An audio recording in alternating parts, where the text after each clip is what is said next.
What is going on, guys? Pineapple Sway here, and today I'm bringing you guys a Suicide Squad Kill the Justice League video. If you like what you see, please consider liking and subscribing.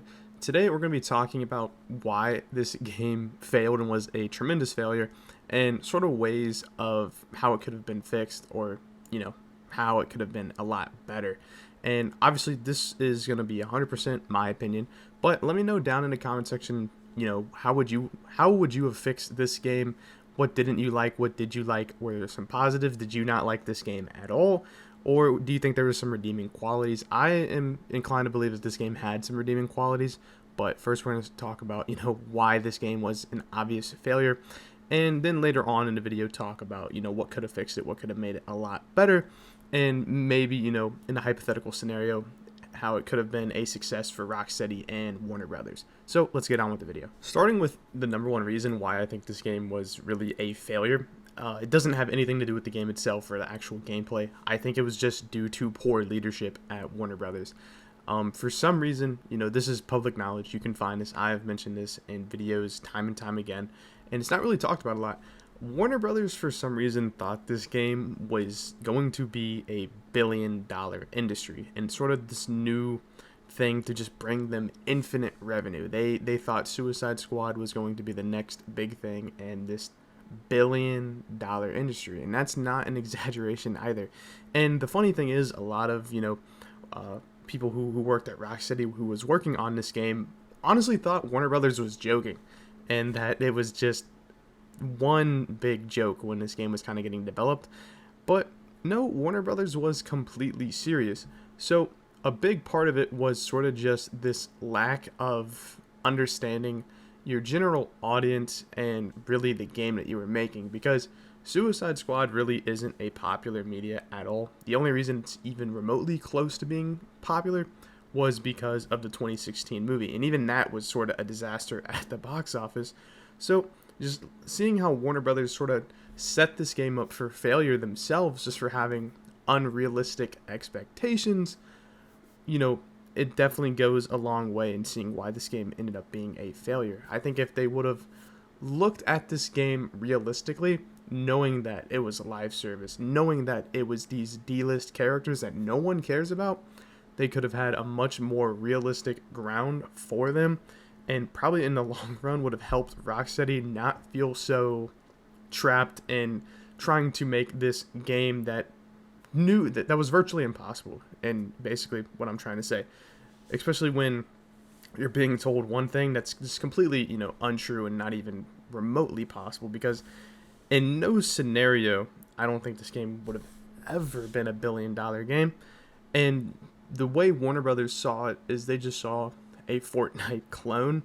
In all honesty, they wanted to replicate the success of Fortnite, and they threw in their basically what they thought was their best case scenario. They thought Rocksteady can make a incredible live service game, and obviously that did not happen.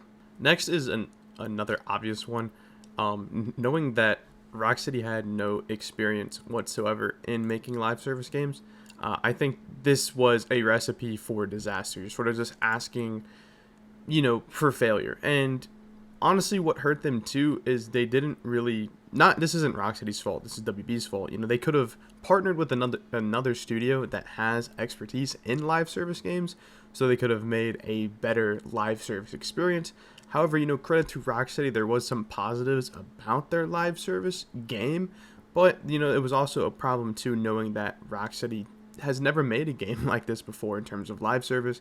And, live service was kind of on the way out of gaming. A lot of gamers were sort of done with live service games, and they didn't want to bother it with it anymore. It was kind of a dying genre of gaming.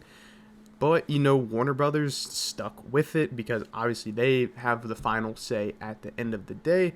And, Rocksteady, I've talked about it, they wanted to make a story-based game. There's a lot of things they wanted to do differently, but, when someone else is above you, they're going to have the final say. And, the funny thing is, WB, a lot of those execs probably don't even play video games like us, so it was just a disaster waiting to happen, knowing that Rocksteady, like what I said, no experience whatsoever in live service, no experience in looter shooters.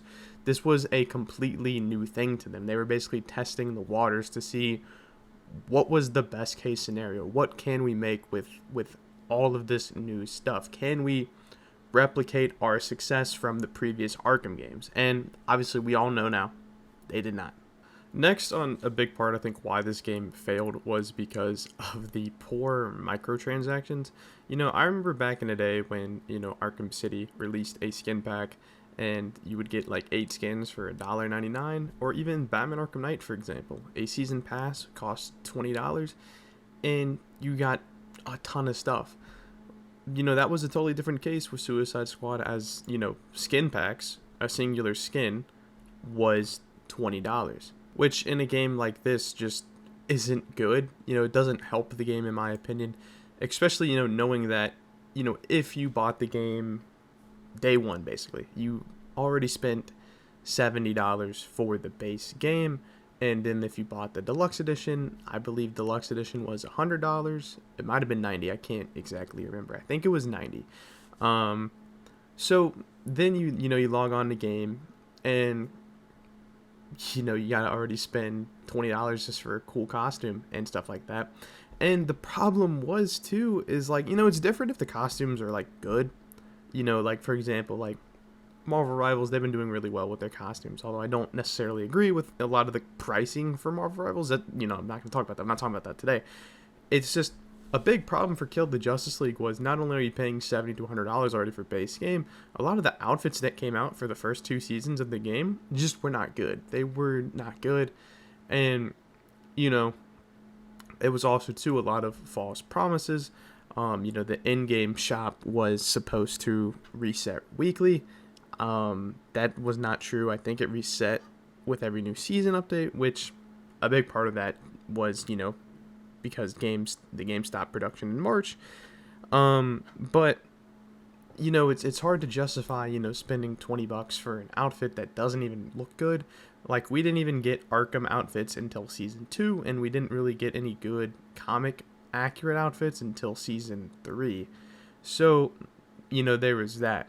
And it's just hard to justify spending $20 on an outfit when you've already spent a ton of money on the game.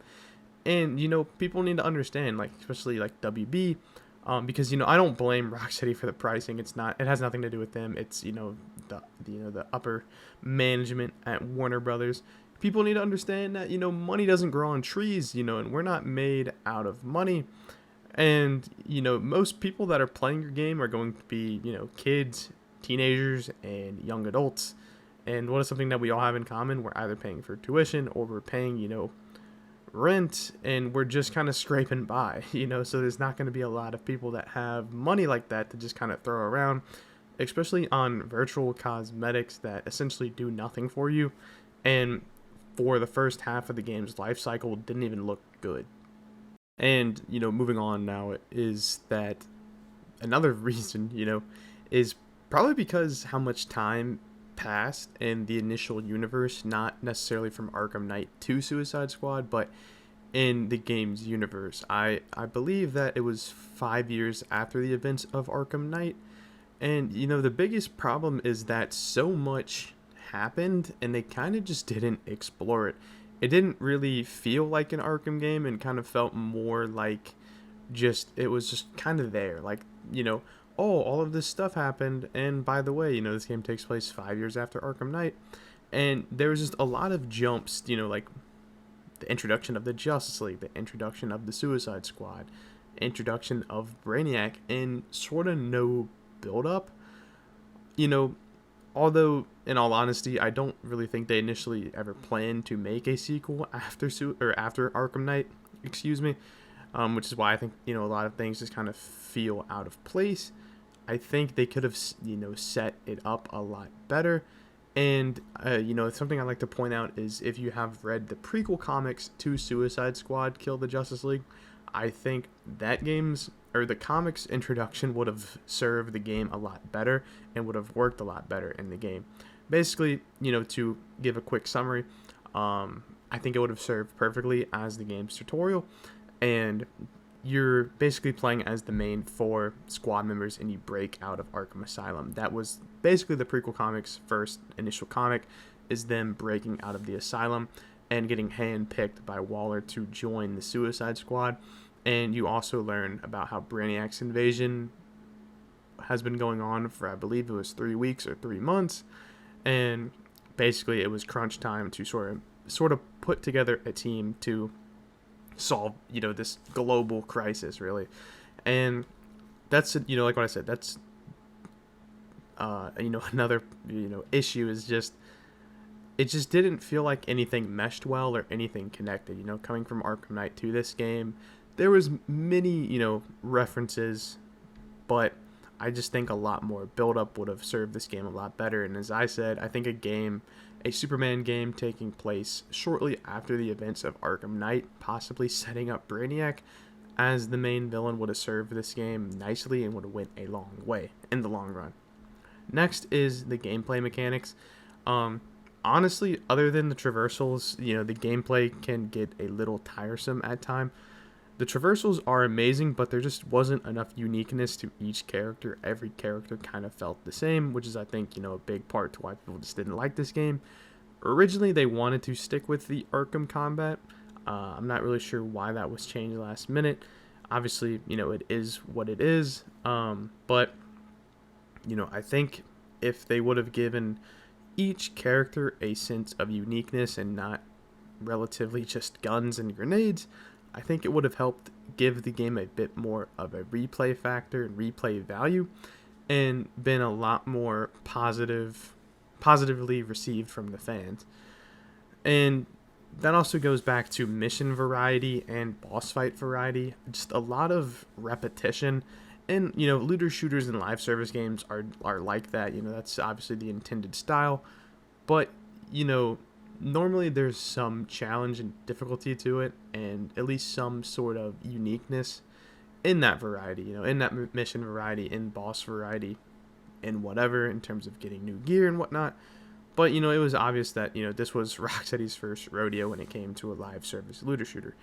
Now, moving on, as we are now 12 minutes into this video, 12:21 mark it there. Let's talk about what could have fixed it, what could have went right, and what are some redeeming qualities that maybe they can use for their next title to keep the fans interested and to make the best game possible, because that's all we really want at the end of the day. We just want a good, fun game that everyone enjoys. So let's get on with that. Now moving on, how do you fix Suicide Squad Kill the Justice League? Well, in my opinion, I think you start with, one of the most obvious things ever, and that's not making the game live service. I think this game would have served a lot better just being a single player experience, in all honesty. Keeping it just like how the Arkham trilogy was. Although I will admit the co-op was fun and it was a lot of fun to play with friends, I think keeping this single player and grounded story with no live service would have been a huge, start.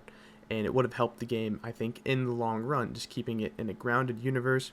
And that also sticks with no multiverse. Just kind of throw the entire multiverse that this game throws at you, just throw it away. The inclusion of Lawless from the multiverse, Miss Freeze, Joker from the multiverse, it just gets confusing, and it sort of, in a respectful way, just kind of throws everything away that has already happened. We already see this problem starting with, the Marvel Cinematic Universe, knowing that there is a multiverse, all of the bad consequences that sort of happened in previous games or previous media of different stuff that includes multiverse, it kind of just gets thrown away and tossed down the toilet. And that's how I feel with Kill the Justice League. Knowing that there is a multiverse, it feels like none of the consequences that these heroes go through even matter. And speaking of consequences, I would have completely thrown away the clone theory. I don't think the clone theory works at all, and I don't think it's good for this game's narrative. And I think having the League living with their consequences and what they did with the events of the Brainiac corruption would have went a long way, and potential of setting up a sequel and being a big plot point for their next game. But knowing that they're making a Batman game, we may never even see the Justice League again. So with that, moving on to gameplay mechanics, mission variety would have went a long way. Obviously, I'm not a game designer, I'm not a game developer, so I don't really know what missions could have been included to help with the variety. But, after the 5th escort mission, I would say that I got a little tilted in this game's gameplay, and just giving us something fresh and new would have went a long way. And same thing with the characters, giving the characters unique weapons, unique abilities, unique, just something unique to help them stand out instead of just feeling like they're the same in terms of the gunplay. However, I will say, to a positive, their traversals did help, and that went a long way. And the traversals in this game were probably the best redeeming quality of this game and were perfect in my opinion. But just giving them a sense of direction in terms of gunplay uniqueness, combat uniqueness would have helped them, and that's sort of a big part of that as well. And moving on to keeping this game story based and grounded in no live service. Obviously, I wouldn't have included an in-game store, but would have obviously thrown in costumes and whatnot. I don't know why costumes are so expensive, like in-game cosmetics are just so expensive in today's gaming market. But if anything, I would have wished in a perfect scenario, costumes would have ranged from $5 to $10. I think that would have been just fine, instead of $20 of what we initially got. Lastly, I think something that would have fixed the game and helped it tremendously is just overall better story writing and better storytelling. Obviously, you're not going to get a good written game when you have one person in particular barking orders and writing everything about the game's narrative. I'm not going to say any names though, but you guys know who I'm talking about. Obviously, if this game had a good narrative or good writing, I think that would have also helped as well. And, as I've mentioned time and time again, if anything, a game before this would have honestly just been so much better to help build and construct this universe. So that's really about it. Obviously, too, I know someone in the comment section is probably going to mention, if the game didn't have any woke or DEI stuff, that would have made the game a lot better. Honestly, I think that's a load of bullcrap. That's just something that I don't even really talk about and won't even discuss. But I hope you guys enjoy this video. Let me know what you guys think. What would have fixed Suicide Squad Kill the Justice League, and what did you like? What didn't you like? So yeah, I think obviously there's a real possibility out there that if WB would have went with a few things and tweaked a few different things and didn't go with the live service elements, and if Rocksteady obviously had better management during this game's development cycle, I think there's a real possibility that this game could have been great. But obviously, here we are talking about it now. The game was a failure. Anyways, though, this is Pineapple Sway. I hope you guys enjoyed this video. I will see you guys next time, and peace out.